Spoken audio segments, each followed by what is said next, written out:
I give a lot of credit to Kansas State. They made some big plays down the stretch. They made some big plays early, but I've been part of a lot of big wins and I've been part of a lot of tough losses. Never been prouder of a team because we didn't have our game tonight. We did not play like we were the first half. It was just kind of, we were ham and egging it, and we were just kind of fighting through it. And, we just kept fighting. When they, those 2 shot clock threes they hit, one was a bank in from almost on the ground. And then we missed some free throws, some of our better guys. I mean, it just wasn't, they made some plays and we did some strange things, but we played our butt off. To bounce back after what we were shooting and shoot almost 50% from the field, and I guess it was 52 from the 3, 82 from the line, out-rebounded them. The game was lost with these 16 points off turnovers they got compared to our 2s. Turnovers was one thing we were concerned with. And then those timely shots they hit. But these guys battled back. Ty was struggling early. Joey was hot. AJ was just in the middle of it. AJ really came along late. Then Ty did. Then Joey did. And I'm proud of them. I'm really proud of them. And I don't say that about a lot of teams. But what they've done in the last couple of weeks, how they've grown, I give a lot of credit to Kansas State. But, boy, it was their night with some of those shots that went in. So that's it. Once again, we'll start with questions for the student athletes. Please raise your hand. We'll bring a microphone over to you. Give name and affiliation before asking your question. Do we have any? Okay, up here in the front, to my left. Bob Winowski, Detroit News. Tyson, the final play there, can you describe what happened as you were going up and I guess Noel's hand came in? Can you describe it? They knew we needed a 3 to tie the game up, and they just played it really well. They switched, and they just got it through Palan well. He made a good play, and none of us could get a clean look, and they got to stop. We're going to be on the aisle here, up here in the second row. Go ahead. Brendan Shabath, WDBM Sports. This question's for Joey. What was the conversation in the huddle before that last offensive possession? Were you guys expecting them to foul, being up by 3? Was the plan to get a shot early, later? What was the plan there? We knew we needed a 3. We executed the play pretty well. Had a good look at it, pass it up, and then after that, it's tough to get a good look at it after that. But yeah, and just didn't get shot off. Questions for the student athlete. Okay, on the aisle on the other side in the back. Go ahead. Tom Arian with AP Radio. For the players, can you put into words the disappointment of having come so close losing in overtime here in the third round? Why don't we start with AJ, then we'll go Joey, then we'll go Tyson. So AJ? Super disappointing. We wanted to win. We were so close to our goal, and just proud of my guys. We just couldn't figure out a way to close the game tonight, and that's pretty much it. Yeah, it just sucks right now. But everybody played their butts off, so you can't hang your head. Wish we'd be having practice tomorrow, but we don't. So we played hard. We put some games together, and just you can't be mad about it. Any more questions for student athletes? Okay. We'll start in the back to my left, and then we'll come over to that side. Eric Jackson with Sportico. This is for the guys. AJ, there's been a lot of talk about the new Wilson basketball this postseason. I'm curious your thoughts on, it being a little too balanced. I'm curious your thoughts on if it played a factor in tonight's result. Both teams had to play the same ball. Good answer. We'll go across the room, like second row on the end. Yep. Matt Sherman of Detroit News. This is for any of you guys. When they're making some of those shots that Tom referenced, whether it's the banked in one or the deep contested threes, how tough is it to kind of overcome those, just as a team in general, not let those kind of overtake and kind of beat you guys down in those moments? Why don't we start with Tyson, then we'll go Joey, and then we'll go AJ. The game it's the game of runs. People make shots. Just got to respond. It wasn't the first time we seen people make shots, and then we came down and made shots. So it wasn't like we didn't shoot it well today. We shot it really well. We just didn't get stops. That's really it. Yeah, both teams made plays. They just happened to make a couple more at the end of the game. This time of year is about who's going to make the plays at the right time. We didn't get the stops that we needed when we needed them, and they capitalized off of them. We'll stay in that same row in the middle. AJ, great season, first of all. Congratulations on that. Jim Combroni, SpartanMag.com. AJ, later portions of the game, you started going to the rim. What did you see, and you were able to finish some big shots downhill? What did you see that kind of ignited that? They were just staying tight to my shooters, and I was just being aggressive. Just doing what I could do to help us win the game. Just trying to put my best foot forward, and I made plays, but I didn't make enough for us to win. We'll go other side of the room here, row 5. Go ahead. Thank you. Jeff Maglicetti with SI.com Fan Nation. All Knicks. Sorry it didn't go your guys' way tonight. My question is for each of the players.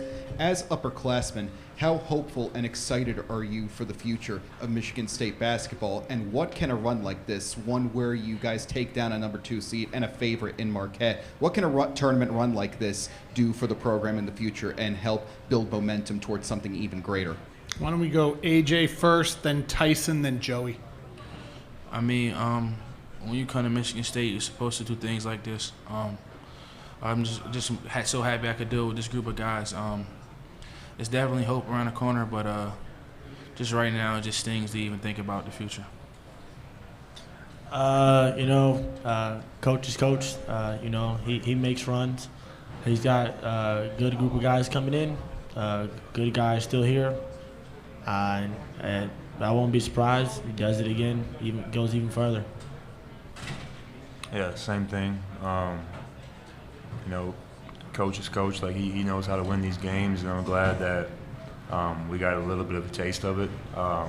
But these guys got an incredible team coming back next year, so definitely, they'll try to make a run and get even farther. We will dismiss the student athletes at this time. Michigan State locker room is still open for another 7 minutes. It's now 9:41. It'll be open till 9:48. At this time, we'll take questions for Coach Izzo. Once again, just raise your hand. We'll get a microphone to you. We have questions for Coach. We will start up here in front. Bob Winowski, Detroit News. Tom, I don't know how many games you've been through like this where you guys are hitting shots and they're hitting shots and they're coming from everywhere. What were you thinking as that was unfolding? Just get one stop or just what was in your mind? Yeah, at the end, one stop, in that first half when they, those 2 shot clock ones were real killers. And whoever asked the question, it does break your back, You think you play pretty good D at loose ball. He comes flying in and banks it. And you say, well, it's just one shot. But, I talked to my team at the hotel before we left. And you try to talk about the importance of one shot, one turnover, one free throw, and you can't harp on them because then guys get nervous and uptight. But they're the difference in winning and losing. It's just the way it is. It's the sport we're in. It's the my bad's got to go away. And we made some plays that weren't right, but the way those shots went in, and we made some big shots too. But boy, they hit a couple. The Mashad kid, hit a couple of bombs But those at least were good shots. The fall down into the shot clock ones, you kind of start thinking it's not your night. And then when Joey goes to the line and misses the front end of a 1-on-1, he's a 91% free throw shooter. Those are tough things to overcome, and yet it's sure as hell not their fault. I was proud of AJ, the way he stepped up. I thought Tyson felt a little pressure. Being home, and he just wasn't the same early, but he bounced back, and it was fun to watch. It must have been a hell of a game for TV, a hell of a game for the fans. I think for me, I play for the Big Ten too. It's really important to me when you've been in a league 40 years that you love and cherish, and you know how good it is, and we can't get that another national championship, even that stuff's on my mind because I know how good my league is, and I know how good the teams are and the coaches are, and yet it never looks good when you don't have a team moving on through the Sweet 16. We'll stay in this row. A couple seats over, Jack. Jack Ebling, Spotlight Radio Network and Fox 47. Tom, Judd always used to say more games are lost than won. Is it fair to say that this was a game that Kansas State won, not one that Michigan State lost? Yeah, you know, when you have 16 to 2 points off turnovers, you got to give us a little bit of blame and give them a little bit of credit. But I would agree with that. I mean, I sure as hell am proud of my team, even with stuff like that. They just made some incredible shots, and you know, we made some good plays. I guess we couldn't stop them. And I'm sitting there looking at the stats, and I'm talking about how good they were. You know, they shot 55%, but I think they had, including the layup at the end, I think they had about 6 layups off of turnovers. They shot 45 from the 3, and we thought they made every shot. We shot 52. They shot 68 from the line. We shot 82. We out-rebounded them by 7. You know, we did enough things, too, that we played pretty damn good and should be proud of that. Whenever you lose, you're never proud of anything. And when you have some mistakes that were kind of effort related, not getting back and things, it's gonna be hard to watch the film. But I was as proud of this team as many teams I've had that have gone far and lost, because the way this team, the way they grew the last couple of weeks, it was fun to see happen. We'll go across the room on this side. Third row, go ahead. Guys took a lot of lumps this year, whether it be the injuries or that tough schedule at the beginning, and then throughout this game, a lot of lumps, going down 5, heading out of the locker room, but just kept getting off the mat. Maybe not this game at the very end, but when you think back about the season, is resiliency going to be one of the ways to describe this team? Oh, for sure. And I don't know how many lumps, you know, we did have some injuries and we went through some things during the year, but some of the lumps, because no matter what anybody says, top to bottom, you know, I have no problem standing up and saying we have the best league in the country. You know, when you have that number of teams beating the hell out of each other every day, I don't think we're worn out from it. I just think you get a bad seed from it. So we had all these teams with 7, 8, and 9 seeds, and I'm not saying that was wrong, but that's what happens when I'd like to see some teams come in and survive this league in the places we play. So, you know, I'm going to become a big Badger fan. I'm going to pull for them in the NIT, and I'm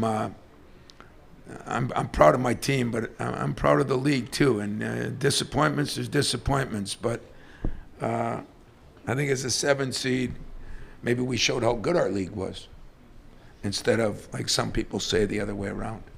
We'll stay in that same row, 2 seats down.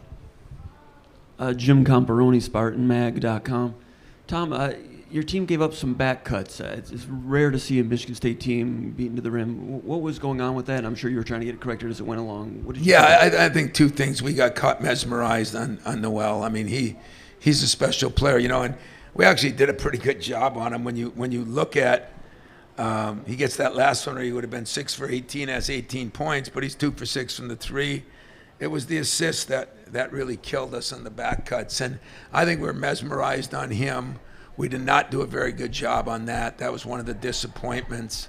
And that's what makes him a great player. It's not only the plays he makes, but the position he puts people in that put you on backpedaling. You know, I really was disappointed in some of those back cuts because we had really talked about him. The lob at the end we had talked about out of a timeout.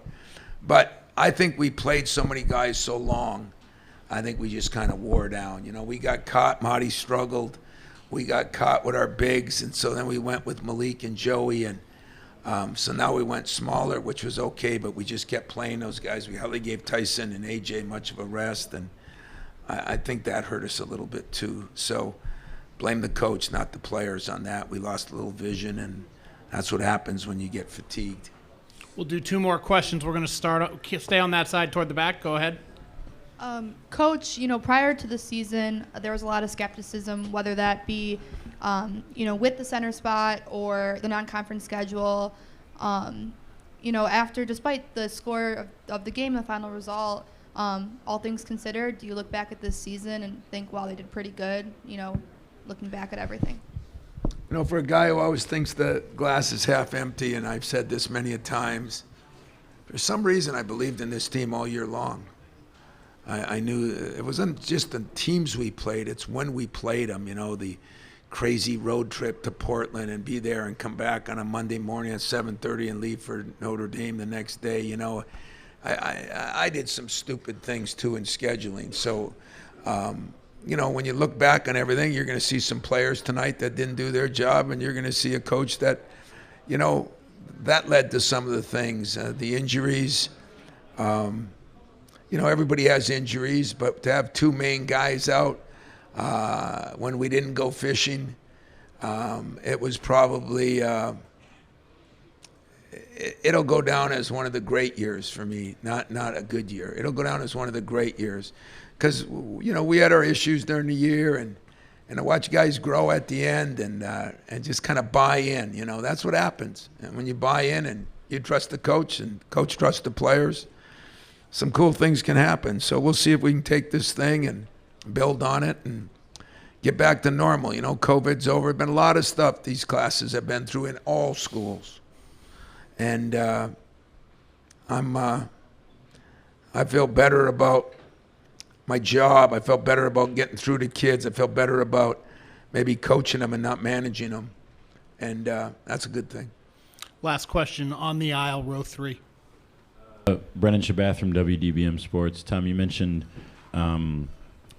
coaching and not managing and all the things that these guys have been through. You think of players like Joey and Malik with COVID and last season and Tyson. A lot of these guys aren't going to be here next year, stuff like that. Obviously, that's still all up in the air. But I'm just wondering, with all that in mind and what a year it's been, what did you say to some of those guys in the locker room right after? How do you deal with that emotions that they're going through in that time? Told them I was proud as hell of them, and I love every one of them. That's what I told them. And we can look at I can look at a million things that we did wrong. I can look at some things that I did wrong. Ball screen coverage, strung us out. Then we went with some lineups that wasn't the normal when we had those two smalls in there. And that Mashad kid really hurt us, and maybe we didn't prepare for him enough. So there's always blame that can go for everybody, but to fight back like we did over and over, as you say, get off the mat as many times as we did, go through the things we went through, you feel good about them. I just wish, I really believed when we were 3 up that we were going to win that game, and this team was destined, and that's what I believed all year. And yet credit goes to Kansas State, so I don't want to take any credit away from them. They made bigger shots, tougher shots, big plays, and I don't know how many turnovers they had, but that was the difference. They've been turning over 15 times and had 5. We've been turning over 10 times and had 13, but it's those points off turnovers. I call them turnovers for touchdowns, and we had too many of those, and that's why their shooting percentage was so high. And so, you got to live with it. You got to own it.